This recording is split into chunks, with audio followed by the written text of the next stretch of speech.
माध्यम से बता रहे हैं धृतराष्ट्र को कि 10 प्रकार के जो लोग होते हैं वे धर्म को ग्रहण नहीं कर पाते। धृतराष्ट्र ने कहा ऋषिवर क्या कारण है जो दुर्योधन नहीं समझ पा रहा? बोले आप ही नहीं समझ पा रहे, आप तो पिता हो।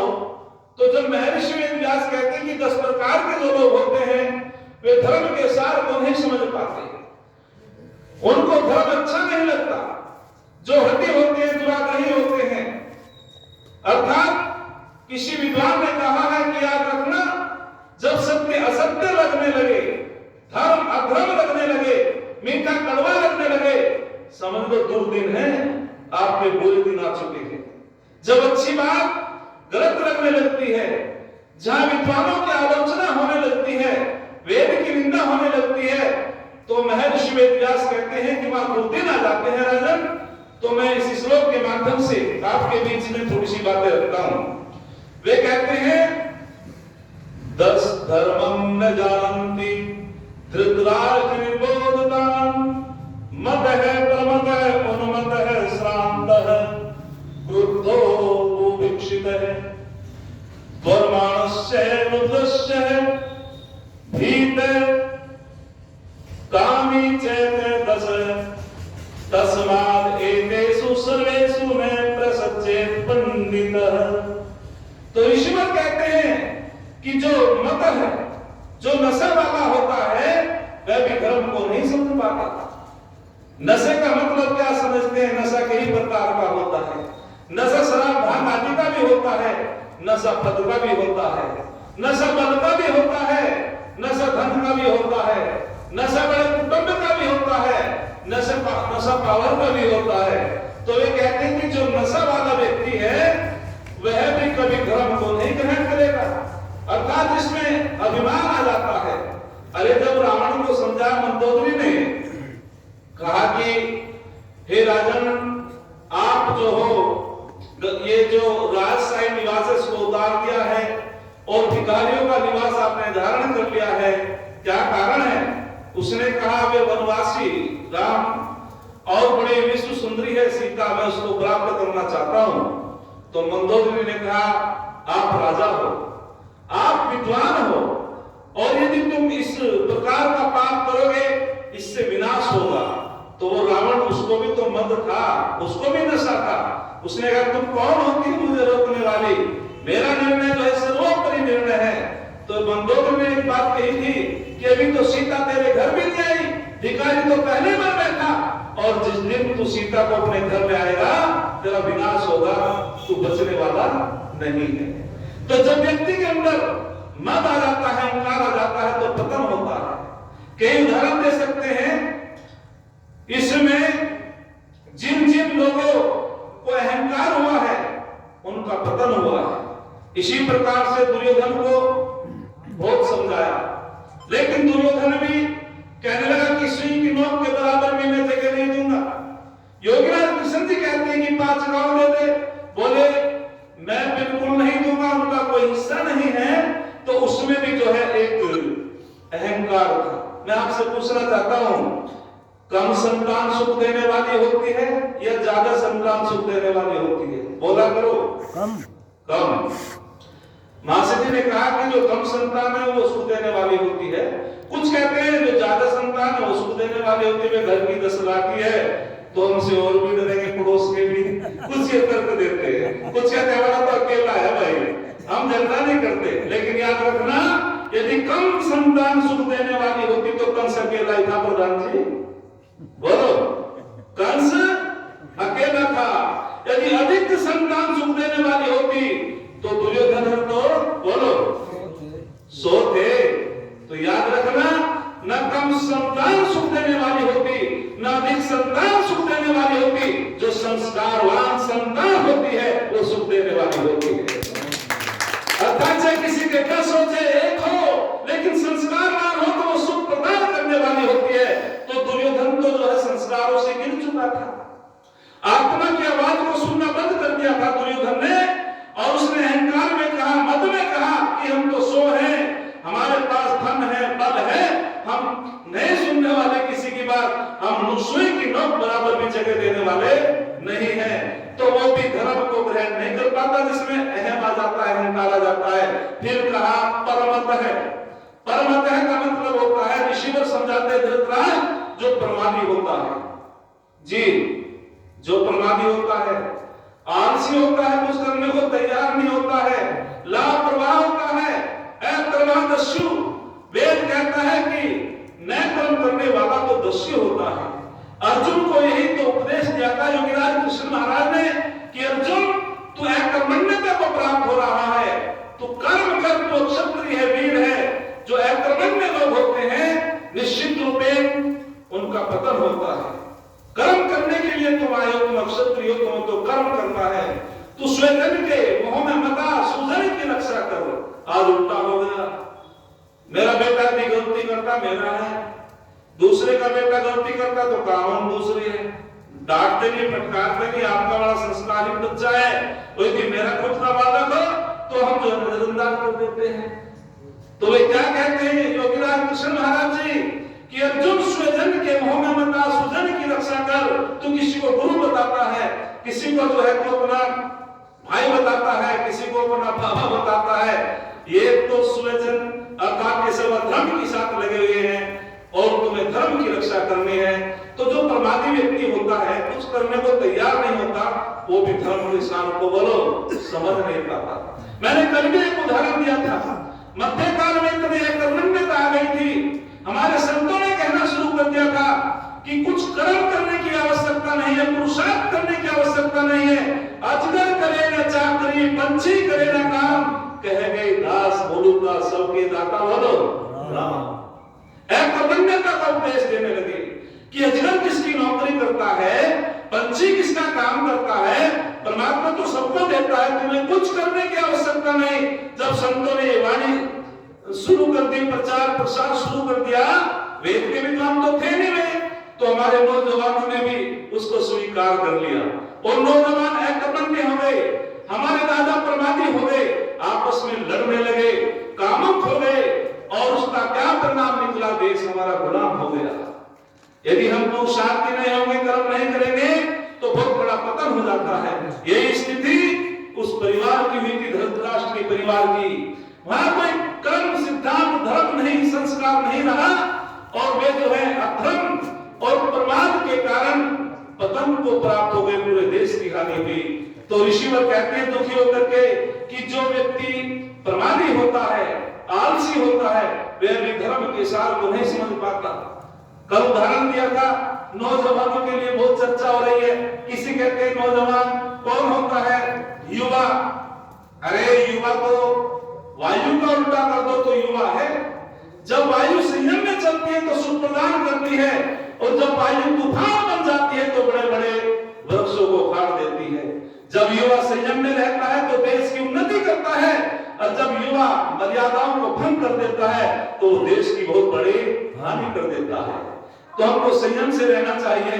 लेकिन मैंने उदाहरण भी दिया कि 3 नौजवान जब चले जाते हैं, राजाओं के लड़के हैं, जंगल में घूमते घूमते प्यास लगी, एक कुएं के पास पहुंच गए और उन्होंने कहा हमें पानी कौन पिलाए, हम तो राजा के लड़के हैं, वहां जो है रस्सी भी है, बाल्टी भी रखी हुई है। लेकिन एक नौजवान घोड़े पे आ रहा था, उन्होंने किसे रोको, बोले हाँ भैया आपसे एक काम है, रुकना जरा। उसने की क्या बात है कि आप नीचे उतरो। बोले भैया हमें पानी पिला दो। बोले तुम तीनों नौजवान हो, तुम नहीं पी सकते, रस्सी भी है, बाल्टी भी है, अरे तुम अपने आप पियो। उसने की तू जानता नहीं हम कौन है। बोले कौन हो तुम। बोले मैं राय ज्यादा हूं। राजा का लड़का अपने हाथ से पानी पी ले तो हंसी हो जाएगी, बदनामी हो जाएगी। दूसरा कहने लगा, उसने की दूसरे को आप पी लेते भैया। बोले मैं शहजादा हूं। फिर तीसरे से बात करी, बोले मैं नवाब ज्यादा हूं। वो चौथा कहने लगा कि भैया पिला मैं भी नहीं सकता। बोले क्योंकि मैं हराम ज्यादा हूं। तो जब अकर्मण्यता आ गई संसार में, इस भारत में, तो हमारा देश गुलाम होता चला गया। तीसरे नंबर की मैं बातें करता हूं, उन्मत्त है। उन्मत्त का अर्थ होता है जब व्यक्ति पागल हो जाता है धन के पीछे, सब कुछ मान लेता है कि सब कुछ धन है, ईश्वर की सत्ता को स्वीकार नहीं करता है और वो धन के पीछे पागल हो जाता है, स्त्री के पीछे पागल हो जाता है। तो ऐसा व्यक्ति भी धर्म को ग्रहण नहीं कर पाता।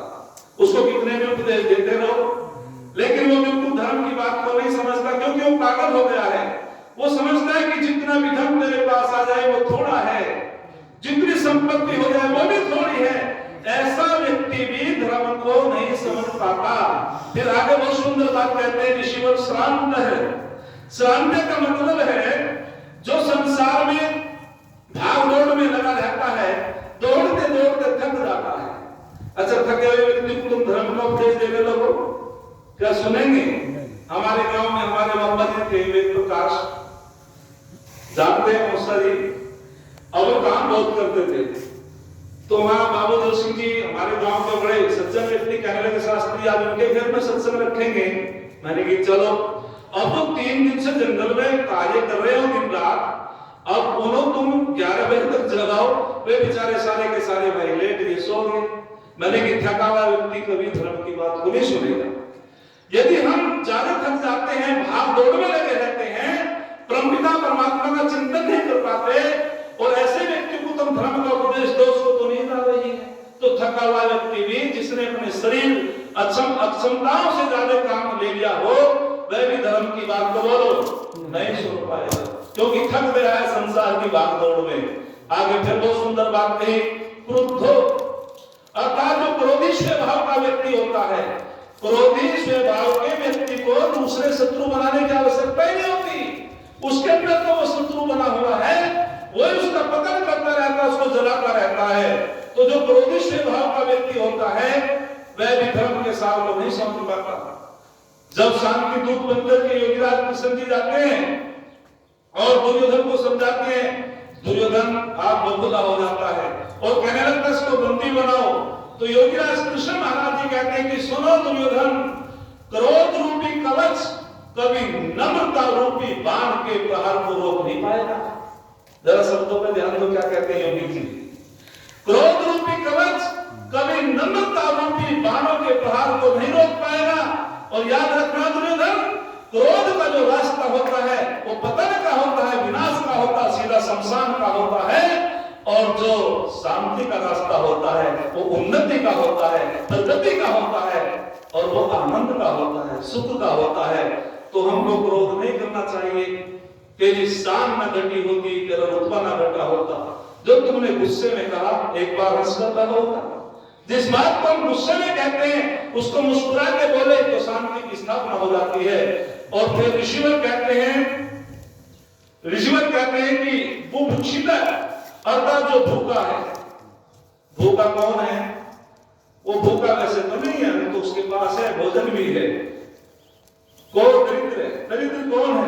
यस्य तृष्णा विशाला, जिसकी तृष्णा विशाल हो गई है, जिसका जो है नीति बिगड़ गई है, जो व्यक्ति जिसकी नीति में खोट आ जाता है, जो व्यक्ति पेट तो भर गया लेकिन फिर भी शांति नहीं है, फिर भी तृप्त नहीं है, ऐसी वृत्ति का व्यक्ति भी धर्म को नहीं समझ पाता।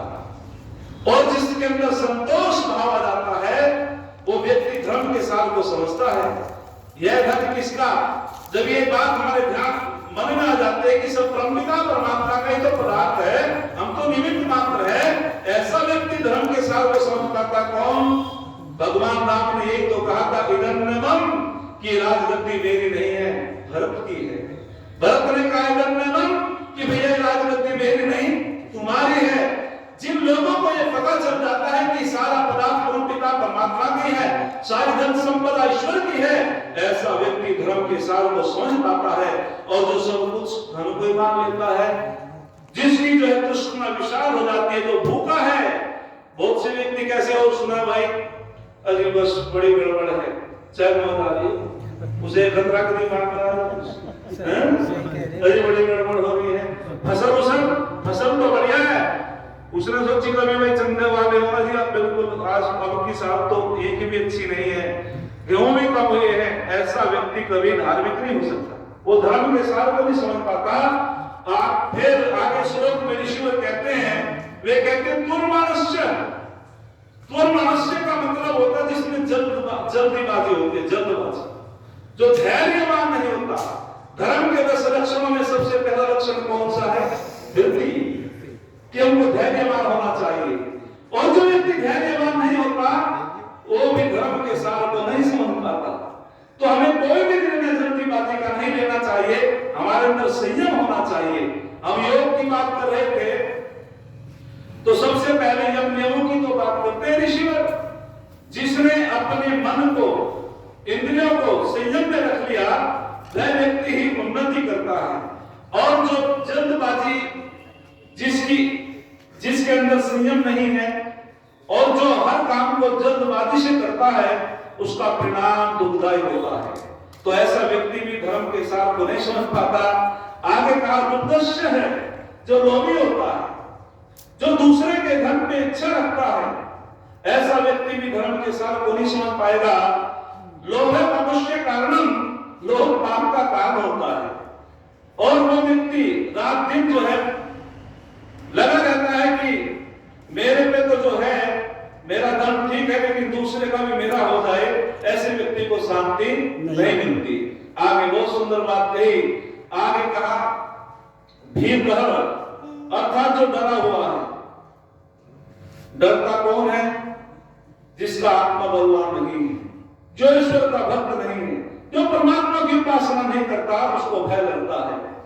और वो भय योगीराज कृष्ण महाराज जी कहते हैं कि सुनो अर्जुन, भय का कारण है जो परमात्मा की भक्ति उपासना नहीं करता और जो कामुक होता है, लोभी होता है, जिसके अंदर काम वासना होती है, लोभ होता है, ऐसा व्यक्ति संसार के अंदर डरता है।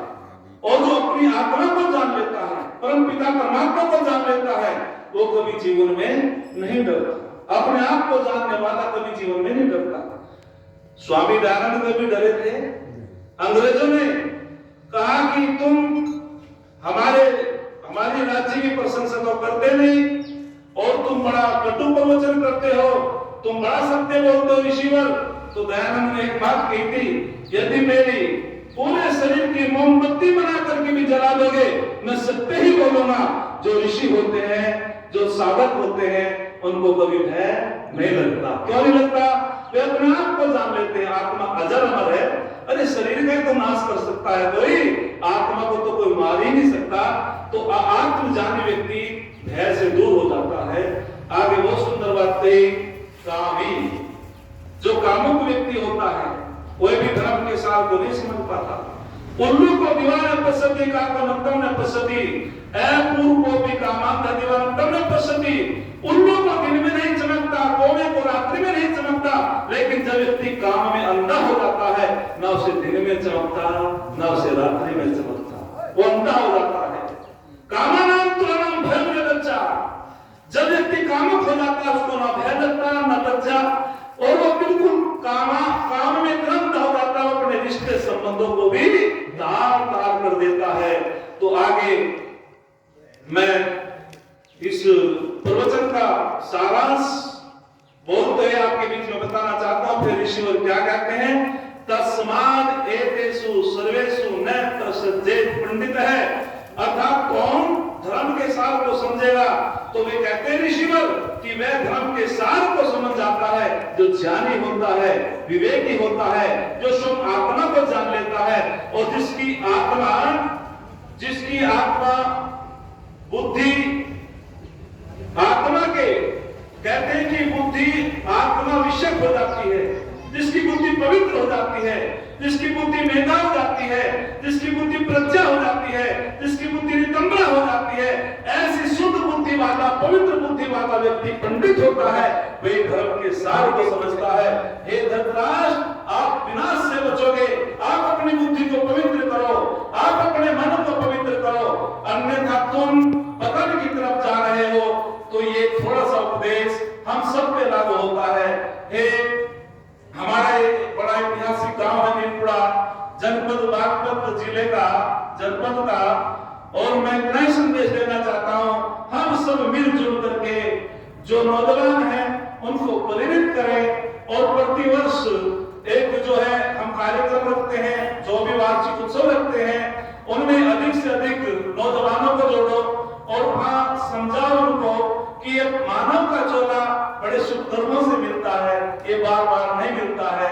तो हम सभी परमपिता परमात्मा से प्रार्थना करते हैं, आप लोगों ने बड़ी सेवा की, 4 दिन से आपके गांव में थे, और परमपिता परमात्मा आप सभी को सुदबुद्धि दे, आपके गांव की और उन्नति हो, आर्य समाज की और प्रगति हो, और आप नौजवानों को अच्छा अच्छा संदेश देते रहें। इन्हीं शब्दों के साथ में छंद बोल करके अपनी वाणी को विराम देता हूं।